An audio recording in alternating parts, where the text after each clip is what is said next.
Hi friends, this is Sri Tamil family. இந்த video உங்களுக்கு பிடிச்சிருந்தா லைக் பண்ணுங்கள், ஷேர் பண்ணுங்கள், கமெண்ட் பண்ணுங்கள், சப்ஸ்கிரைப் பண்ணுங்கள். எங்கள் அப்டேட்ஸ் உடனே தெரியணும்னா பக்கத்தில் இருக்க பெல் ஐக்கானை ப்ரெஸ் பண்ணுங்கள். இன்றைக்கி நம்ம பார்க்க போகிறது என்னென்னு கேட்டிங்கன்னா, சுவையான பெப்பர் சிக்கன். பெப்பர் சிக்கன் செய்கிறதுக்கான மசாலாவை இப்போ நம்ம ரெடி பண்ணிடுவோம். அடுப்பில் பாத்திரத்தை வச்சு அதில் 1 டேபிள் ஸ்பூன் தனியா, 1 டேபிள் ஸ்பூன் ஜீரகம், 1 டேபிள் ஸ்பூன் சோம்பு, 1.5 டேபிள் ஸ்பூன் மிளகு போட்டு நல்லா வறுத்துக்கணும். ஒரு 2 to 3 மினிட்ஸ் ஆகும். நல்லா ஃப்ரை ஆகிடுச்சு பாருங்கள். இந்த ஸ்டேஜில் நம்ம அடுப்பை விட்டு இறக்கிட்டு ஜாரில் வச்சு நல்லா பொடி பண்ணிக்கலாம்.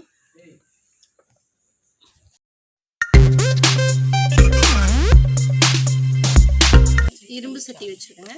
இதில் ஒரு 2 டேபிள் ஸ்பூன் ஆயில் போட்டுக்கலாம்.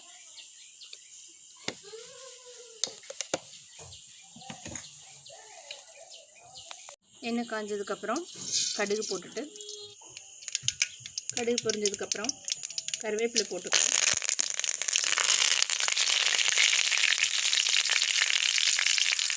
ரெண்டு காஞ்ச மிளகாய்,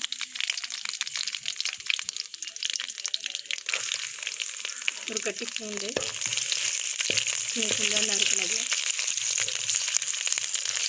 பூண்டு நல்லா வதங்கினதுக்கப்புறம் 1 கப் சின்ன வெங்காயம் பொடி பொடியாக எடுத்து வச்சுருக்கேன். வெங்காயம் வதங்கினதுக்கப்புறம் 1 டீஸ்பூன் இஞ்சி பூண்டு பேஸ்ட். இஞ்சி பூண்டு வதங்கினதுக்கப்புறம் நம்ம ஒரே ஒரு தக்காளி எடுத்து கிரைண்ட் பண்ணி வச்சுருக்கேன், அடித்து வச்சுருக்கேன். அதை போட்டுக்கலாம். பெப்பர் சிக்கனுக்கு தக்காளி போடணும்னு அவசியம் இல்லை, பட் எங்கள் வீட்டு குட்டீஸ்க்கு தக்காளி போட்டால் அந்த டேஸ்ட் பிடிக்கும், அதனால் போட்டிருக்கேன். இதுவும் நல்லா வதங்கட்டும். இது நல்லா வதங்கினதுக்கப்புறம் 1/4 கிலோ சிக்கன், மஞ்சள், ஜீரகம், உப்பு போட்டு வேக வச்சு வச்சுருக்கேன். அதை இதில் போட்டுக்கலாம். ஏன் வேக வச்சு வச்சுருக்கேன்னா, இது நாட்டுக்கோழிங்க, ஸோ அதனால் வேகிறதுக்கு டைம் எடுக்கும். அப்படிங்கிறனால நான் ஆல்ரெடி வேக வச்சு வச்சுட்டேன். இதை நல்லா போட்டு பிரட்டிக்கலாம். இது வதக்கிறப்பே லைட்டாக நம்ம உப்பு சேர்த்துக்கலாம். லைட்டாக சேர்த்த போதும், ஏன்னா ஏற்கனவே வேகிறப்ப சேர்த்துருக்கோம். இந்த சமயத்தில் நம்ம அரைச்சி வச்சுருக்க பொடி இருக்கு இல்லைங்களா, அந்த பொடியிலேருந்து ஒரு 2 டேபிள் ஸ்பூன் நம்ம ஆட் பண்ணிக்கலாம். அதில் இது நல்லா மிக்ஸ் ஆகிற மாதிரி இந்த 2 to 3 மினிட்ஸ் நல்லா பிரட்டி விட்டுறணும். சிக்கனை வேக வைக்கும்போது தண்ணி இருக்கும் இல்லைங்களா, அந்த தண்ணியை இதில் ஆட் பண்ணிக்கலாம்.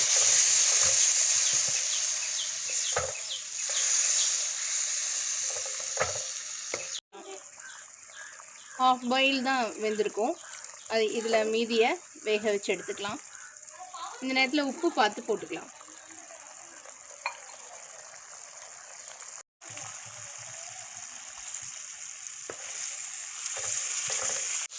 அவ்வளோதான், பெப்பர் சிக்கன் ரெடி ஆகிடுச்சு. இதை இப்போ பவுலில் மாற்றிக்கலாம். உங்களுக்கு இன்னும் கிரேவி வேணும்னா இதில் கொஞ்சம் தண்ணி ஆட் பண்ணிங்கன்னா செமி கிரேவியாக இருக்கும்.